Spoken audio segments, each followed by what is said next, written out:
ಎಲ್ಲರಿಗೂ ನಮಸ್ಕಾರ. My food and spirituality ಚಾನಲ್ಗೆ ಸ್ವಾಗತ ಸ್ನೇಹಿತರೆ. ಓಂ ನಮಃ ಶಿವಾಯ, ಹರ ಹರ ಮಹಾದೇವ. ಎಲ್ಲರಿಗೂ ಶ್ರಾವಣ ಸೋಮವಾರದ ಕಡೇ ಸೋಮವಾರದ ಶುಭಾಶಯಗಳು ಸ್ನೇಹಿತರೆ. ನಾನಿವತ್ತು ಬಿಲ್ವಾಷ್ಟಕಂ ಹೇಳ್ತೀನಿ.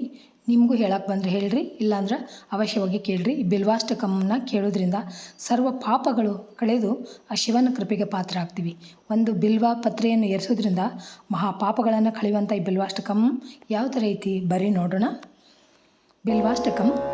ತ್ರಿದಳಂ ತ್ರಿಗುಣಾಕಾರಂ ತ್ರಿನೇತ್ರಂ ಚ ತ್ರಿಯಾಯುಧಂ ತ್ರಿಜನ್ಮ ಪಾಪ ಸಂಹಾರಂ ಏಕಬಿಲ್ವಂ ಶಿವಾರ್ಪಣಂ ತ್ರಿಶಾಕೈ ಬಿಲ್ವಪತ್ರೈ ಚ ಅಚ್ಛಿದ್ರೈ ಕೋಮಲೈ ಶುಭೈ ಶಿವಪೂಜಾಂ ಕರಿಷ್ಯಾಮಿ ಏಕಬಿಲ್ವಂ ಶಿವಾರ್ಪಣಂ ಅಖಂಡ ಬಿಲ್ವಪತ್ರೇಣ पूजिते नन्दिकेश्वरे शुद्धन्ति सर्वपापेभ्यः एकबिल्वं शिवार्पणम् सालग्रामशिलामेकां जातो विप्राय योर्पयेत् सोमयज्ञ महापुण्यम् एकबिल्वं शिवार्पणम् दन्तिकोटिसहस्राणि वाजिपेयशतानि च कोटिकन्या महादानम् एकबिल्वं शिवार्पणम् पार्वत्या स्वेदसञ्जातं महादेवस्य च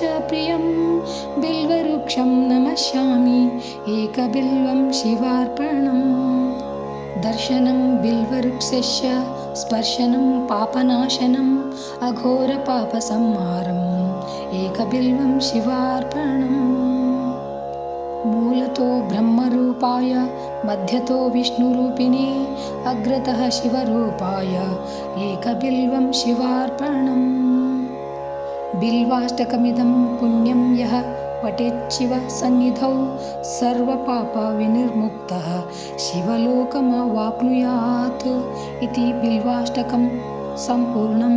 जय ಶಿವಶಂಕರ ಹರ ಹರ ಹರ ಮಹಾದೇವ್. ಎಲ್ಲರಿಗೂ ನಮಸ್ಕಾರ. Thanks for watching. Thank you so much.